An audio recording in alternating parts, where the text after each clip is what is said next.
Welcome to Creativity Boost Podcast.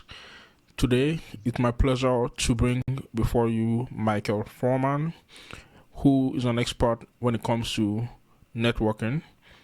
Today, we are going to be talking about why creatives, why entrepreneurs, why professionals need networking, need their networking skills, and how to develop it. Hi, Michael. How you doing? I'm doing just fine. How about yourself?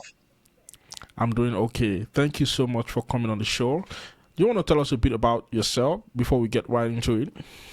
Well, I'm a veteran of Desert Storm.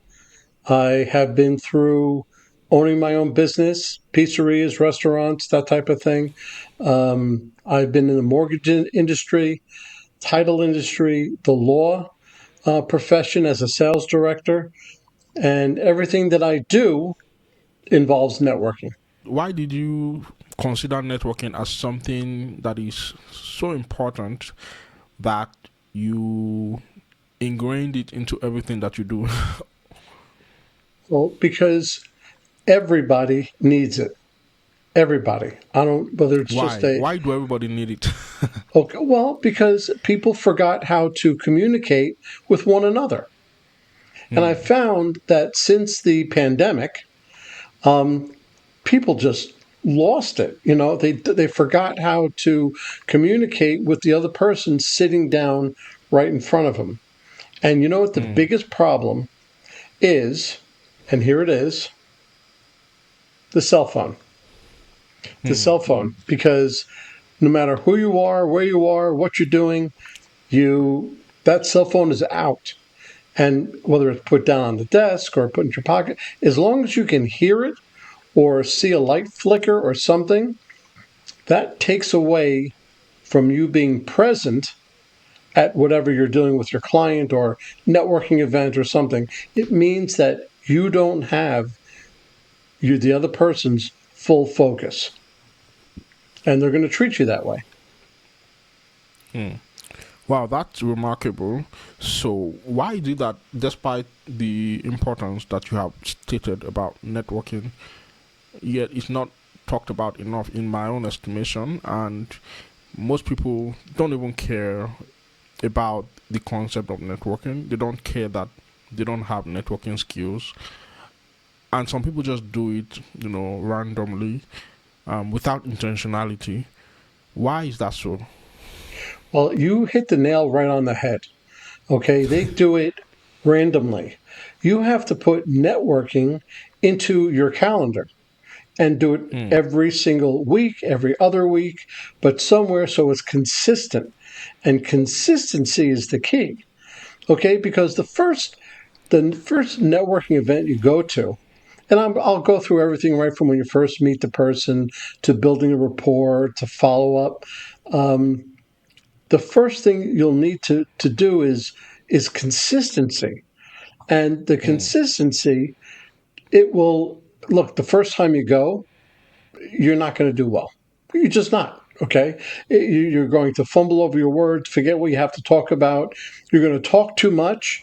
You're not going to let the other person speak, everything like that. And then each time you do it, you'll get better and better and better. And the three words that will make everybody a better networking person, communication, everything. Three words. You ready? Yeah, Practice, bring it on. practice, practice, practice. That's really what it takes. Okay? Hmm. You have to build anything you do. What happens if you go play the game of golf? The first time you go out, you're not going to go, oh, well, I'm going to go hit a 72. No, Hmm. you're going to hit maybe 172. Okay? The more you Yeah. practice, the better you will get. And that is true with networking. Absolutely, and the truth about this is that everything we do now as an individual was something we were bad at. When we came into this world, we didn't know how to walk. We figured it out by doing it and failing at it, gaining the reps, practicing until we became good enough to walk on our own, to talk on our own, to read on our own, to write on our own. So Pretty much everything that we do that adds value to us and helps us contribute value to others did not just come to us like that. Even if it was innate, we had to practice, we had to hone it. So, why do people not spend time honing their networking skills? Well, maybe because they don't feel like it can put money in their pocket. Because at least one thing I know is everybody wants something that can put money in their pockets. They want to spend more time doing things like that. So, can you tell us if they might be wrong about the fact that networking can actually put some money in their pocket? What benefit can networking give to the average person listening to us? I'll tell you what, I will guarantee you that your profitability will increase if you, here's my book again, Networking Unleashed. If you read this book, take it step by step. And from the handshake and eye contact to the building of the rapport to the proper follow up, you do everything what you're supposed to do, and I'll guarantee you're going to get clients, and by the next month, it'll increase your profitability. But you have to start. Now, networking, going to a networking event, you would think, well, I'm an introvert. Okay, I don't do well in open places. Well, for the first thing, get out of sales. Okay, because sales really, you have to be an extrovert. Unless you're an inside salesperson, that's a different story. Um, but if you're an extrovert, you can go out to a networking event and you can just be part of the event.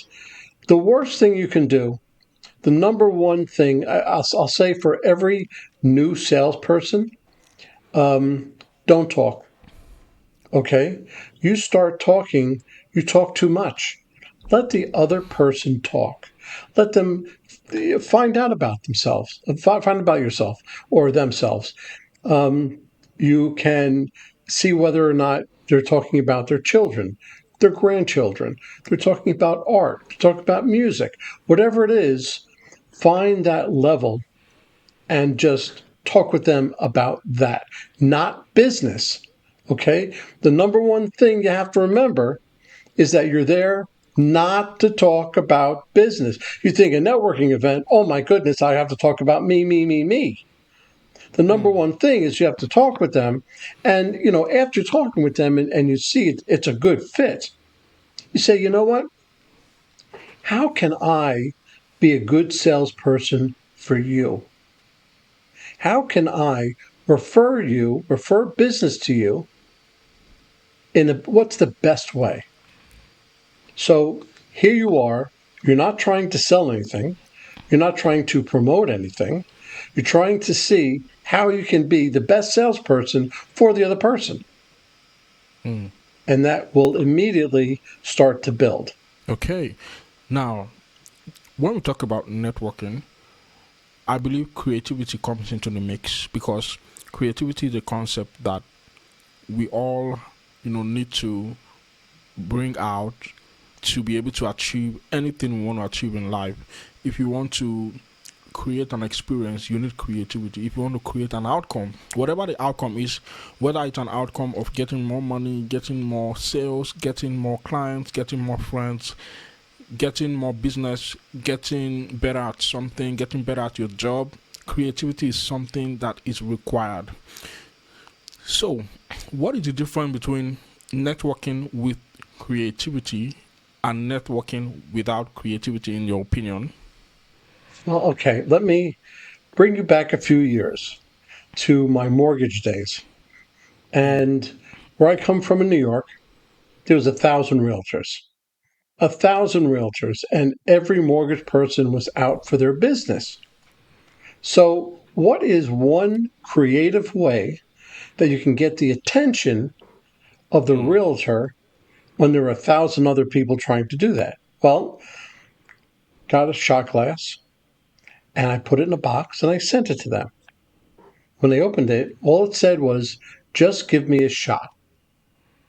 And with my mortgage company and my contact information. And they thought that was so cute. and they had to call me back or send me an email or something like that. So creativity will always set you apart from everybody else. Everybody is just going through the motions. It's that person that instills the creativity that will be one step ahead, if not two. So, with my networking, my talking, speaking, I always tell them do something different than everybody else. And what would that be? Well, my answer is easy. Okay. Part of my follow up process is sending a handwritten thank you note. Okay. So if I meet somebody at a networking event, I'll take their business card, I'll write the date, the name of the event, and something we talked about. His son broke his leg in soccer, whatever. And I put my name. So I'd put that in an email as soon as I got home. And then I would follow it up with a handwritten note. And I'd put that information in with my business card and say, I'd love to have a cup of coffee with you. Please let me know what a day is better, Tuesday or Wednesday. That it's very simple and doesn't take long to do. It may cost you in stamps, but you know what? You'll see that will. One time, I guess about 10 or 12 years ago, I sent a thank you note to a realtor, and she was so impressed with my thank you note, she sent me a thank you note for my thank you note. Okay, so it's really something out of the blue. It really is. If you were in business and you received something in the mail from me, you don't get mail at work, and you open it up, it's a thank you card. It's a thank you for meeting me at such and such on such and such day. Okay, that will leave a mark. That will say, you know what, this guy really cares, or he'd want that extra step. I'm going to call him back. So you Wow. always need that little bit of creativity just to put you over the hump. That is really phenomenal in my estimation. Now, this brings me to another question because, as far as I'm concerned, there's networking between one person to one person. There's networking between one person to many persons. There's networking to many persons to many persons. Now, what would you recommend for someone who wants to network the world with a message? A creative that has a brand, has a product, has a message, and wants to scale that product, brand, message in a creative way to a network of many people.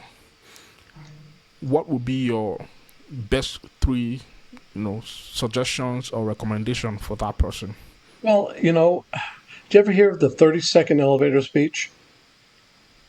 Every person, everybody in business, anytime you go to any coaching or networking individual, they always say, look, you have to develop your 30-second elevator speech, which in reality is a 10-second speech. Okay? Just you have to think of yourself in an elevator, first floor to fifth floor. How much time do you have? And the only response that you're looking for is what do you mean by that? Or a question or something. If you say it and the person says, okay, thanks, and leaves, then he's not for you or it didn't take. But your 30-second elevator speech, everybody should hone the 30-second speech. The 30-second speech so that it's really 10 seconds, and then what the follow up would be another 10 or 20 seconds. Okay, so that's where the difference between somebody just going out and selling a widget and somebody who truly believes and is passionate about what he is selling. Okay, now that you brought that up, what do you think about the concept of an elevator pitch? Maybe you could go deeper into what an elevator pitch actually is, or what you mean by an elevator pitch. But just on the surface level, does it not does not sound, you know, does not sound inappropriate to meet someone and try to pitch the person in the elevator on your first meeting or something like that? What do you think? Well, it's not for you to start the conversation with your pitch. Hmm. It's for you to respond to whatever with that 10 or 20-second pitch that will just ask, just have the person say, what was that? And he gets off the same floor or holds the elevator or something to spark that interest. And that's all you're really doing. And that's how you can tell the difference between a seasoned salesperson and somebody Hmm. who is not. If you walk up to somebody and says, "Hey, what do you do?" Well, Okay. I'm in the education field, and I teach history, and it's this and that, and it all of a sudden it goes on for like 5 minutes, and a person's falling asleep. You know, it's not. It's just for that quick, and you have to say it with enthusiasm or with Hmm. that look on your face, because you have to be passionate about what you're doing. You know, there Absolutely.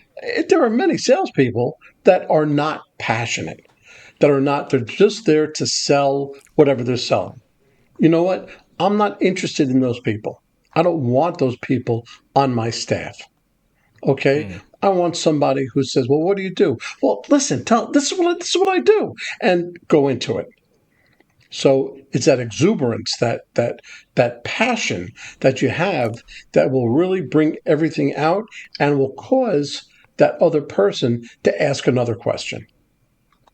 Wow. So effectively, what you're talking about is a hook, something that hooks the person's attention, something that gets the person's attention and brings the person in and causes the person to get interested in learning more about you or learning more about what you do and how what you do can be of benefit to them.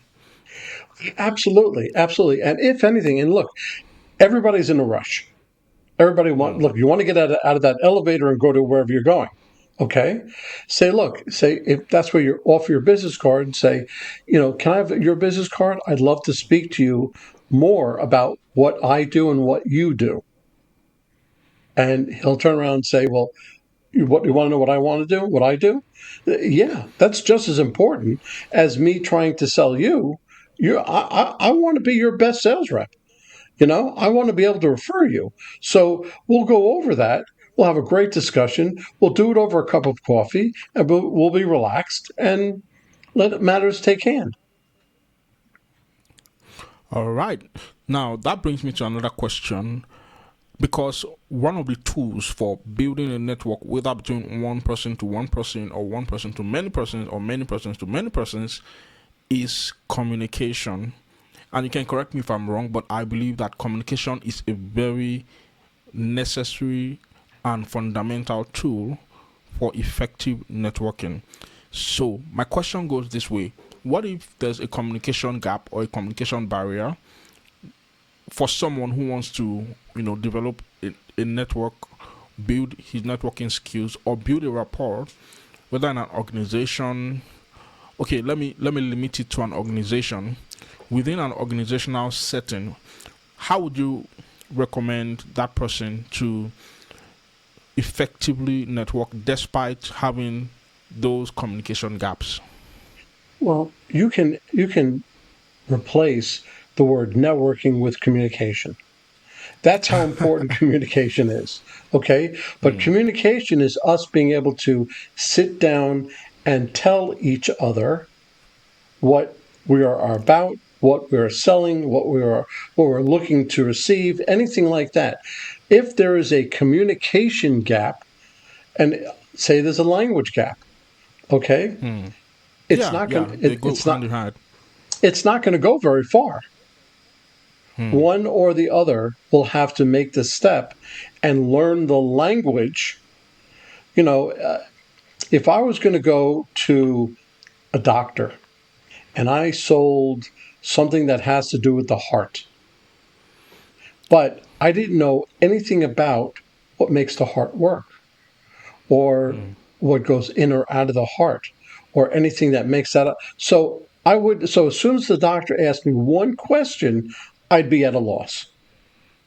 So it would be my job to go in and research everything that has to do with the heart, every valve, everything, the inflows, the outflows, how it stops, how you can, anything that makes the heart work. I would have to research that. And then I can go make my appointment. Because when I sit down with the doctor and the doctor goes and explains to me, because remember, the doctor has 8 years of schooling. Okay. Me as a Yeah. salesperson, I don't have that. So I will have to take it upon myself to do that research. Interesting. So, what do you have to say for someone in the business world? Because we just talked about that in the context of an organization. What about in the context of business?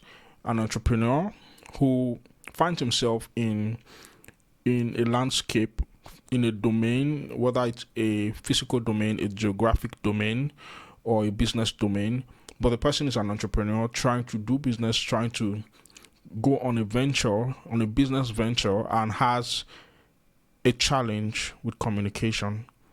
What would you recommend for that person? Well, it's almost the same thing.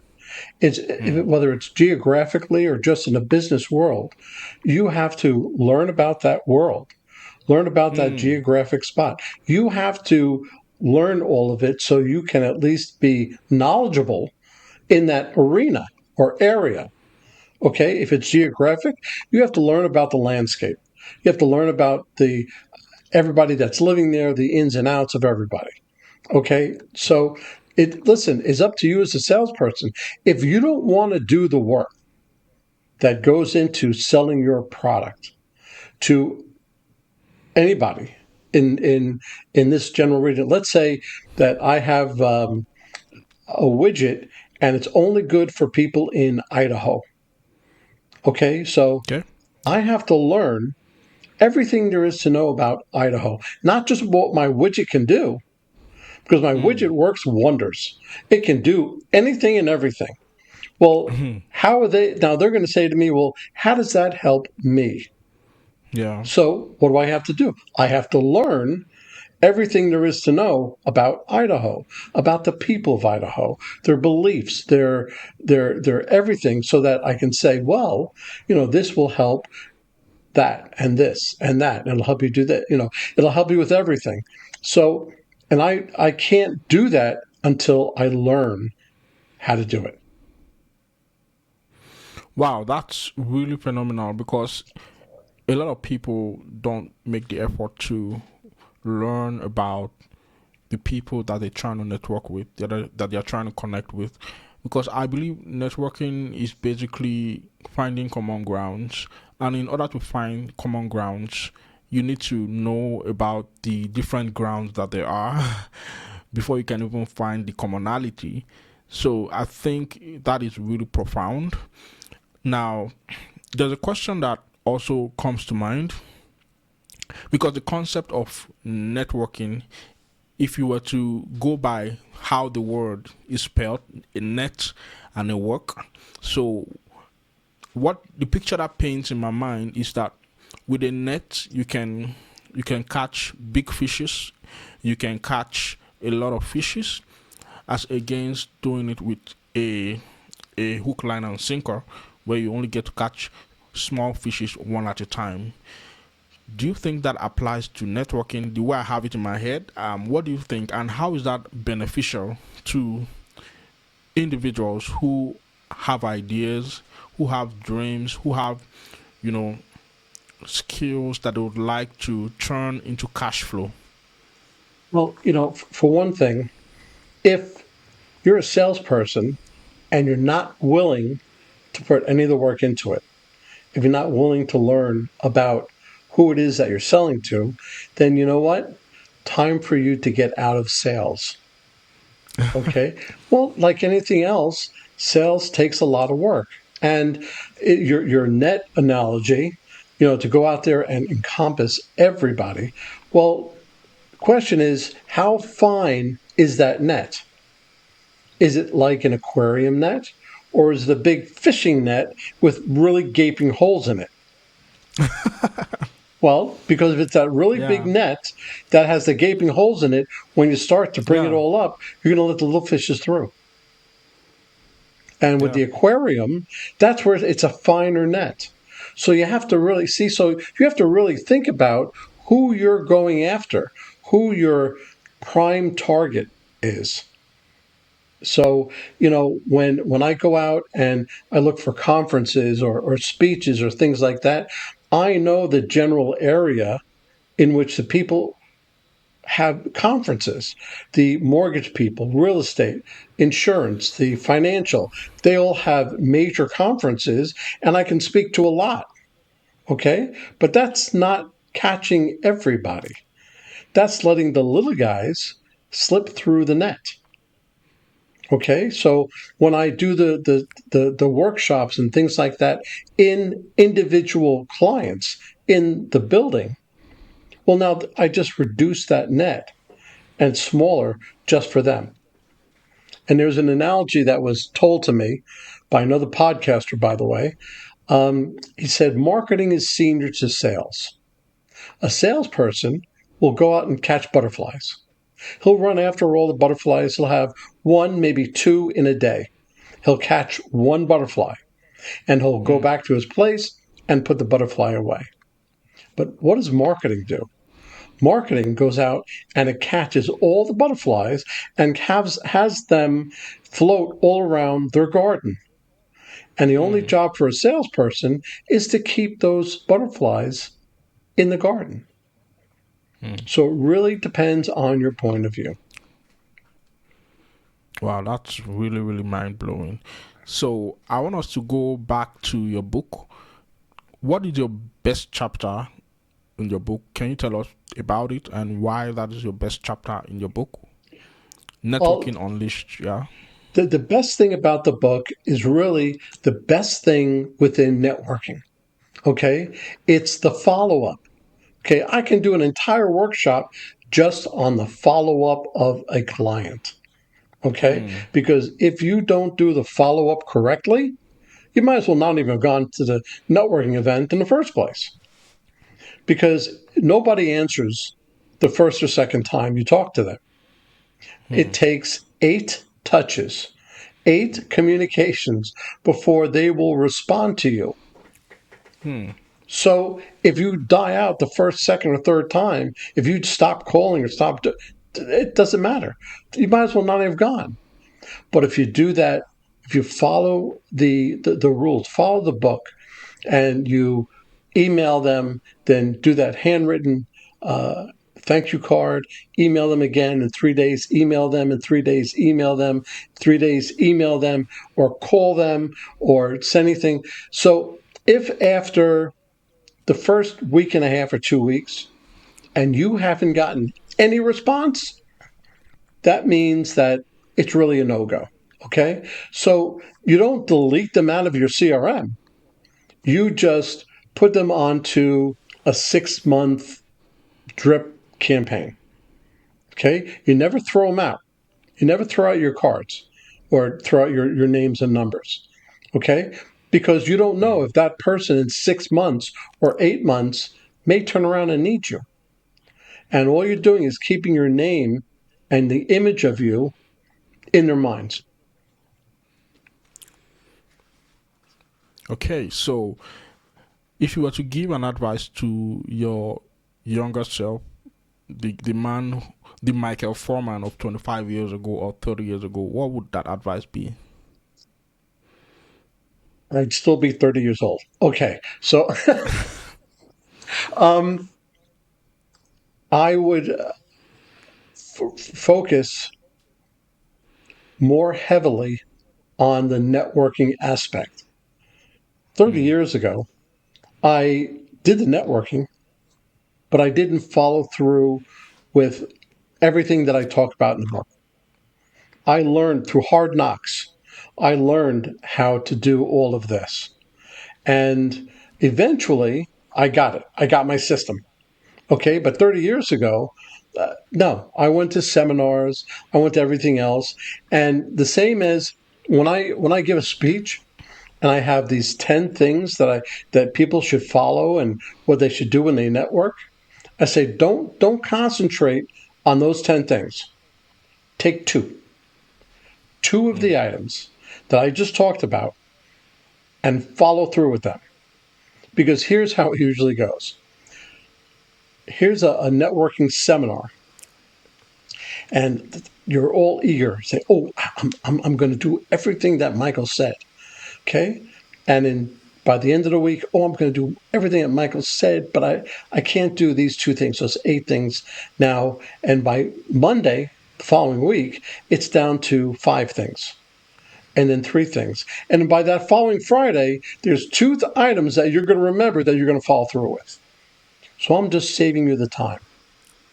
And I'm just saying, just pick two. Pick 2 items and follow through with them. And after you become good with them, take 2 more. Hmm. I like that. That's what Myron Golden calls mastery stacking. Learning and mastering one thing at a time rather than just being all over the place and learning 100 things at a time and being good at none. I think Bruce Lee always had this famous quote where he says he's more afraid of someone who has done one move 10,000 times than someone who has 10,000 moves. And the same principle is what underlines what you have just said. And I find that very compelling. So that is phenomenal. I think that this has been another really, really powerful and engaging and captivating and insightful conversation. And so I want to say thank you.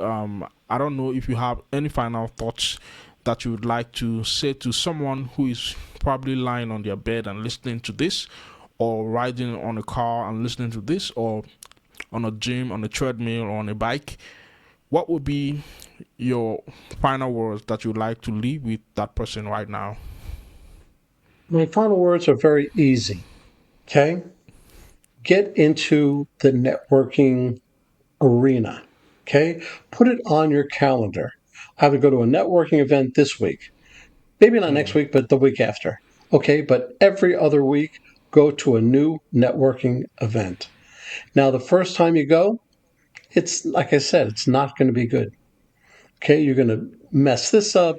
You're going to talk too much. You're going to not listen. Whatever. But the next one will be a little bit better, and the next one will be a little bit better. Okay, so if anything, put it into your calendar and practice, practice, practice. That's the best thing. Wow. And listen, here I'm going to leave you off with the mantra of networking.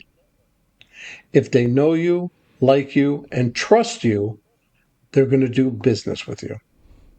Mm. Amazing, amazing, amazing. Practice, practice, practice. Thank you so much, Michael. It's been such a wonderful time having this conversation with you, and I believe the listener out there has received lots of wonderful things, wonderful insight just by listening to our conversation. So I want to say thank you for coming on. And to you, my listener out there, I believe you found some value from this conversation. And if that is true, I encourage you to talk to someone about it, tell your friend about it, tell your loved one about it, share this episode so that they also can, you know, get their networking game, get their networking game to the A level or the A plus level. But with that being said, I want to say thank you for listening, and I'll see you in my next episode. Till then, have a good one, and bye bye.